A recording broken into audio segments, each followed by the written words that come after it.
Therapy therapy असं नुसतं ऐकलेलंच आहे. हं, नेमकं थेरपीमध्ये काय होत असतं? हं. ह्याच्याबद्दल थोडासा आपल्याला प्रकाश टाकता येईल का?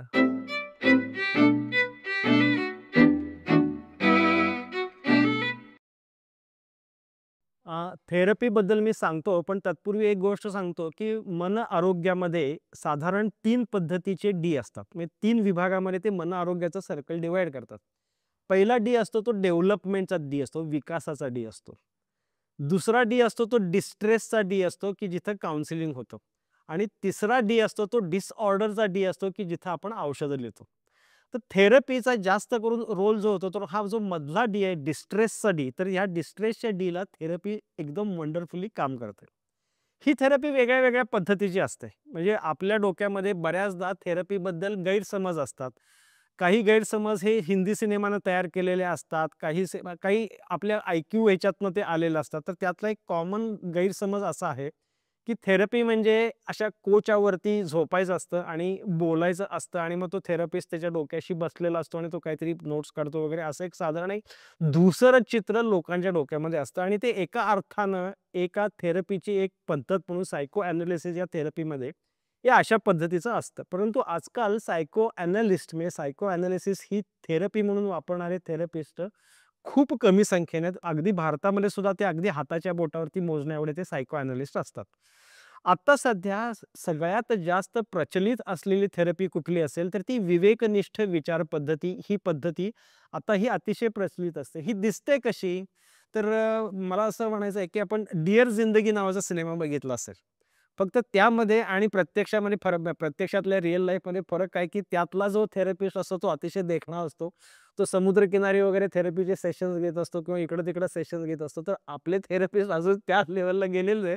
ते कन्सल्टिंग रूममध्ये बसून टेबल खुर्चीवरती ते सेशन घेतात. म्हणजे असं एक टेबल असतं, 2 खुर्च्या असतात. समोर थेरपिस्ट असतो, इकडं क्लायंट बसलेला असतो. आणि मग पहिल्या सेशनला काय होतं, तर पहिल्या सेशनला क्लायंट त्याला काय-काय त्रास आहे ते सांगतो. थेरपिस्ट ते शांतपणे ऐकून घेतो. पहिला सेशन हा रॅपो बिल्डिंगला असतो. आणि मग त्यानंतर मग थेरपिस्ट आणि क्लायंट दोघं मिळून ठरवतात, की क्लायंटच्या कुठल्या-कुठल्या प्रॉब्लेम्सवरती काम करणं आवश्यक आहे. आणि हे थेरपिस्ट असा असा कधीच नाहीये, की आतापर्यंत आपल्याकडे कशी गुरु-शिष्य परंपरा आहे. मी सांगतो गुरु आहे, हे तू ऐक म्हणजे तुझं भलं होईल. तर तसा नाहीये. इथं काय होतं, की थेरपिस्ट त्या क्लायंटचा मित्र होतो. आणि तू आणि मी हा प्रोफेशनल मित्र असतो. तर तू आणि मी दोघं मिळून तुझ्या समस्येवरती उत्तर शोधू. म्हणजे इथं समस्येमध्ये नाहीये किंवा मी सांगतो ते रेडीमेड ज्ञान तू घे आणि स्वतःचं कल्याण करून घे, असा सुद्धा अभिनिवेश नाहीये. तुझ्या समस्या काय-काय आहेत, तर ते आपण कागदावरती लिहूया आणि एक-एक गोष्टीवरती आपण ते काम करायला चालू करूया. असा तो सेशन असतो आणि मग त्यानंतर तो थेरपिस्ट क्लायंटला घरी गेल्यानंतर काहीतरी होमवर्क देतात. म्हणजे आज शिकलेलं लिहून काढ किंवा आज शिकलेलं बायकोलाच परत एकदा समजावून सांग किंवा अशा पद्धतीचे किंवा तुझी थॉट डायरी मेंटेन करायला चालू कर. असे छोटे-छोटे ते बदल सुचवतात, की जे क्लायंटला सहजी करता येणं हे शक्य असतं. आणि गमतीचा पार्ट असा सांगतो, की तुम्ही सर्जन लोकांची तुमची स्कॅल्पेल जेवढी स्किलफुली काम करते ना, तर तेवढेच थेरपिस्टचे शब्दसुद्धा अतिशय सुंदर काम करतात. तर त्यामुळं अनफॉर्च्युनेटली भारतामध्ये अजून टॉक थेरपीला इतके पैसे नाही मिळत. म्हणून माझं असं म्हणणं आहे, की ही टॉक थेरपी माणसाच्या आयुष्यामध्ये आमूलाग्र बदल घडवून आणू शकते. तर त्यामुळं लोकांनी ज्यांना खरोखर गरज आहे, तर त्यांनी या टॉक थेरपीचा किंवा या विवेकनिष्ठ विचार पद्धतीचा अवश्य लाभ घ्यावा. सो तू आता टॉक थेरपी असा रेफरन्स दिलास. हां. म्हणजे थेरपीचे प्रकार असतात? थेरपीचे वेगळे-वेगळे प्रकार असतात, की कुठली मेथड आपण वापरतो ते या पद्धतीनं ते ठरतं. पण साधारण जनरल सेशन हा दिसताना हा असा दिसतो. प्रत्यक्षामध्ये एक तो थेरपिस्ट एक काहीतरी स्ट्रक्चर वापरत असतो. काहीतरी त्याच्या डोक्यामध्ये एक सायंटिफिक स्ट्रक्चर असतं. त्या सायंटिफिक स्ट्रक्चरमधनं तो त्या क्लायंटला घेऊन जात असतो. याच्यामध्ये ही विवेकनिष्ठ विचार पद्धती आहे. त्याचीच बहीण आहे ती कॉग्निटिव्ह बिहेवियर थेरपी आहे. त्याच्यानंतर एक माइंडफुलनेसची एक ट्रीटमेंट आहे. माइंडफुलनेसमध्ये सुद्धा ते काय शिकवतात, की आत्ता इथे या क्षणी माझे आत्ताचे विचार ते तू कुतूहलानं न्याहाळ. त्याच्यानंतर माझ्या शरीरामध्ये जे काही बदल आता मला शरीरामध्ये ज्या काही संवेदना जाणवतात, तर त्याच्याकडे तू शांतपणे बघ. असं मेडिटेशन कर. अशा काही त्या प्रोसेसेस असतात, असे काही ते सल्ले असतात, की ज्यातनं तो माणूस स्वतःच्या विचारांच्याकडे थोडं त्रयस्थ बुद्धीनं, साक्षीभावानं बघायला लागतो आणि मग त्यातला जो काही विरोध आहे म्हणा किंवा त्यातला जो विपर्यास आहे आपल्या विचारातला, तो त्याचा त्याला कित्येकदा लक्षात यायला लागतो आणि त्याला त्याचे जे भावनांची जी वावटळ उठलेली असते तर ती शांत करणं त्याला सोपी जाते. न्यूरो लिंग्विस्टिक प्रोग्रामिंग हा सुद्धा थेरपीचाच प्रकार आहे? न्यूरो लिंग्विस्टिक प्रोग्रॅमिंग हे मला असं वाटते की ते स्युडो सायन्स आहे. तर त्यामुळे हा प्रश्न आपण न घेतलेलाच, याला स्पर्शच न केलेलं बरं. बरं, हरकत नाही. म्हणजे मला आता हे कोडं कसं सुटतंय माहिती का? की जर एखाद्या माणसाला पायाला फ्रॅक्चर झालं, तर ते ऑर्थोपेडिक सर्जन ऑपरेशन करून जोडतो. बरोबर. ही झाली डिसऑर्डर. हो.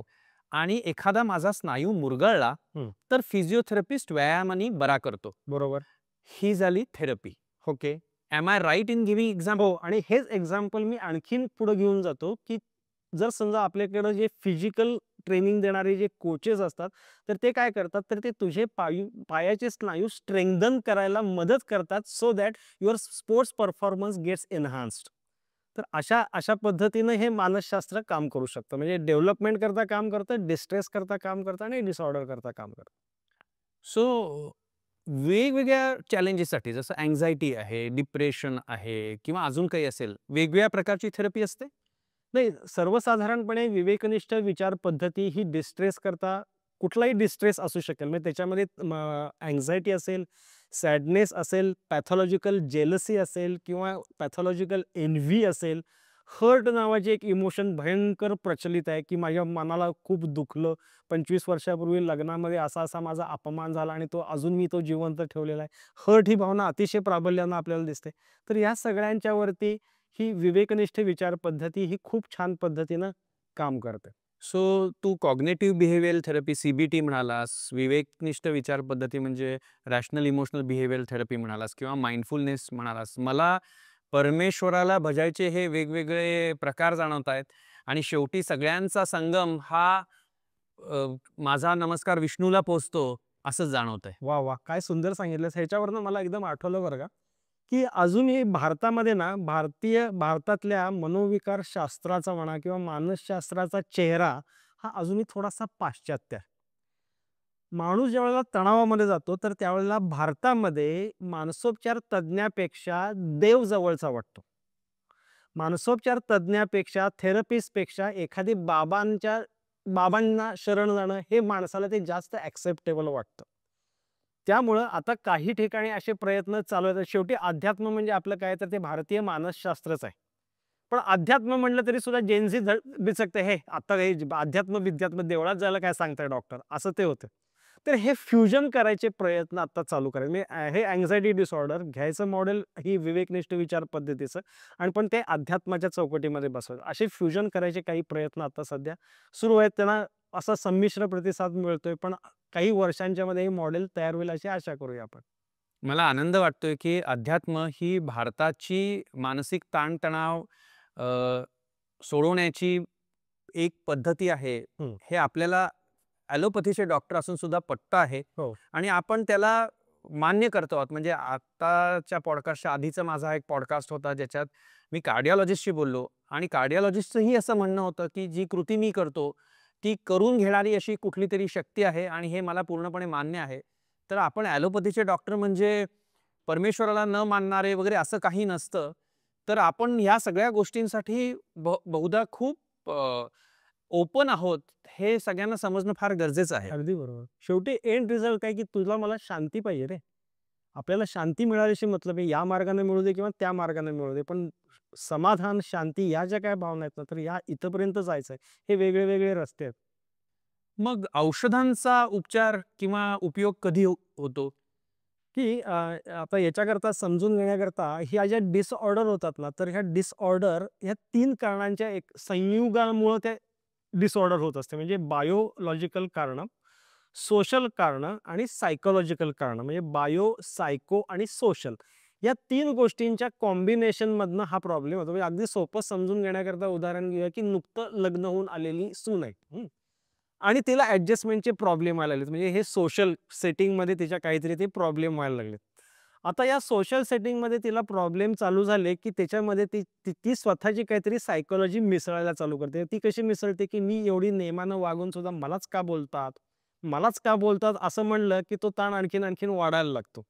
आणि मग हे खूप दिवस वाढायला लागले, की मग झोपेवरती परिणाम, भुकेवरती परिणाम, मग ओव्हरऑल थिंकिंगवरती परिणाम, मग नवेली दुल्हन घरामध्ये दुर्मुखलेल्या चेहऱ्यांना बसायला लागते आणि मग तो आता काय होतं की हे सतत चालू राहिल्यामुळे मेंदूमध्ये केमिकल चेंजेस होतात आणि मग बायोलॉजी खेळामध्ये येते. म्हणजे आता काय झालं की बायोलॉजी पण आली, सायकॉलॉजी पण आली आणि सोशल सेटिंग्स पण आलं. मग ज्या वेळेला बायोलॉजी येते म्हणजे जे डिसऑर्डरकडे हा तणाव जातो, तर त्यावेळेला तो गोळीनच द्यायला पाहिजे. जी गोष्ट गोळीनं करायला लागते ती गोळीनंच करायची. तिथं मग नको तिथं तिचं डोकं आपलं टॉप थेरपीनं बसायचं नाही. जिथं गोळी लागते तिथं गोळीच लागणार आहे. आणि हे त्या सायकियाट्रिस्टला ठरवू द्यायचं की बाबा गोळी लागणार का नाही लागणार. काय आज काय असं होतंय की पेशंटला मी सांगतोय म्हणून तू असं कर असं सांगून चालत नाही. आता आजकाल हे आधीच्या जमान्यातले आपले जे पूर्वज डॉक्टर होते त्यांना ते चालायचं. मी ऑथॉरिटी आहे आणि तू माझं ऐकायचं ते चालायचं. आता काय करायला लागतं की आता त्यांना सगळं मटेरियल द्यायला लागतं. त्यांना ते डिप्रेशनचं रेटिंग स्केल द्यायला लागतं. त्या रेटिंग स्केलवरती बघ तुझं कट ऑफपेक्षा जास्त आहे आणि तू बरोबर डिप्रेशन ह्या आजाराचे क्रायटेरिया फुलफिल करतोस. आता ह्या औषधानं गेलं तर जास्त बरं होईल असं सांगून त्याला राजी करायचं आणि मग ती ट्रीटमेंट ती चालू करायची. म्हणजे इथं हे बायोलॉजी करता झालं. सायकॉलॉजी काय करतात तर सायकोथेरपिस्ट या सगळ्या सिच्युएशनला हँडल कसं करायचं हे सांगतात आणि सोशल करता मग सोशल वर्कर एक होम व्हिजिट देतात आणि मग त्या सासूबाईंना घरच्या सगळ्या लोकांना की हे नवीन सुनेला कसं आपल्याला करून घ्यायला पाहिजे वगैरे वगैरे असं त्यांना पचेल अशा पद्धतीनं ती गोळी त्यांना खायला देतात. हे अशा गोळी खायला देतात म्हणजे त्यांच्याशी ते बोलतात. मग अशा या 3 पातळ्यांच्यावरती आपल्याला ते काम करायला लागतं. मग फक्त एकाच पातळीवरती काम करतो असं म्हणून ते होत नाही. कारण ह्याची कारणं बायो, सायको आणि सोशल अशा 3 पातळ्यांच्यावरती ते काम होत असतं. मला ना एक कॉमन मिथ जाणवते, की एखादी गोळी जर मला चालू केली, तर ती कधी बंदच होणार नाही. मी आयुष्यभर ह्या गोळ्या खात राहीन. हे डॉक्टर मला कायमच गोळ्या देणार आहेत. तर ह्याच्यात कितपत तथ्य आहे? याच्यामध्ये हे गंमतशीर आहे खूप बरं का. म्हणजे हा प्रश्न फक्त मानसोपचार तज्ञालाच लोकं काय विचारतात मला कळत नाही. ब्लड प्रेशरच्या डॉक्टरना बरं कोण नाही विचारत माझ्या गोळ्या कधी सुटणार. डायबिटीसच्या डॉक्टरला कधी जाऊन विचारत नाही माझं इन्शुलिनचं इंजेक्शन कमी होणार. ते आपण मान्यच करतो. बरोबर आहे. तर हे मानसोपचार तज्ञाला हा सतत भेडसावणारा प्रश्न असतो. एका अर्थानं ते हा हा बिलीफ का तयार झालाय सांगतो तुला. की पूर्वीच्या जमान्यामध्ये मेडिकलमधनं लोकं डॉक्टरची फी द्यायला लागू नये म्हणून परस्पर औषधं घेऊन जायची. आणि मग ती परस्पर औषधं घेतल्यानंतर त्यांचं बरं चालायचं. आणि मग ते औषध एक 2 किंवा 3 दिवस नाही मिळालं, तर ते औषध अचानकपणे बंद पडल्यामुळं जो होणारा त्रास असतो, तर तो अचानकपणे बंद झाल्यामुळे होणारा त्रास त्यांना जाणवायचा. मग तो त्रास आता टाळण्याकरता मग माणसं वर्षानुवर्ष औषधं घेऊन जायची. आणि लोकांच्याकडे किती 25-25 वर्षापूर्वी अगदी ते पोतेरं झालेल्या चिठ्ठ्या असतात.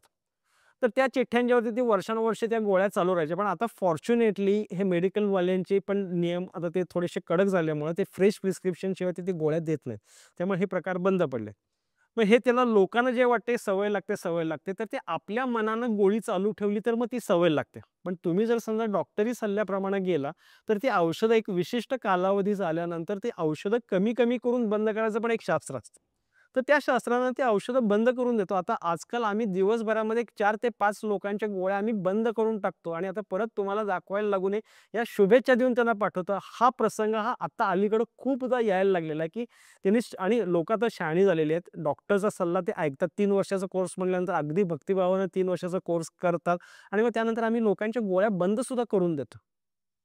पण हे आपल्या मनानं चालू ठेवण्यातनं हा गैरसमज तयार झालेला आहे, की त्यांना मग ते बंद नाही करता येत.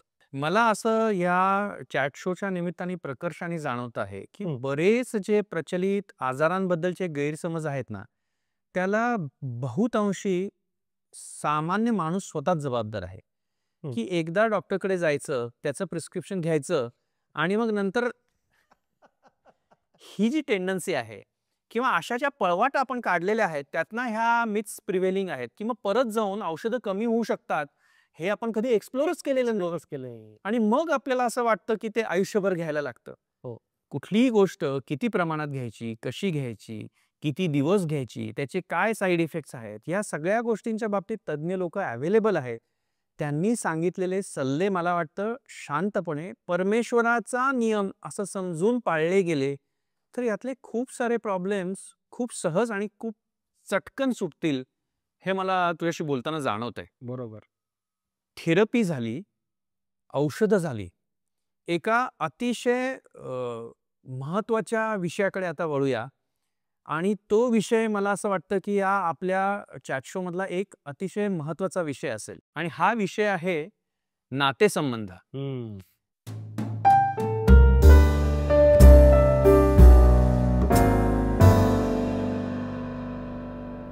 आजचा व्हिडिओ पाहिल्याबद्दल खूप खूप धन्यवाद. तुमच्याकडे काही प्रश्न असतील तर कमेंटमध्ये नक्की विचारा. तुम्हाला हा व्हिडिओ आवडला असेल, उपयोगी वाटला असेल तर नक्की लाईक करा, शेअर करा आणि सबस्क्राईब करा.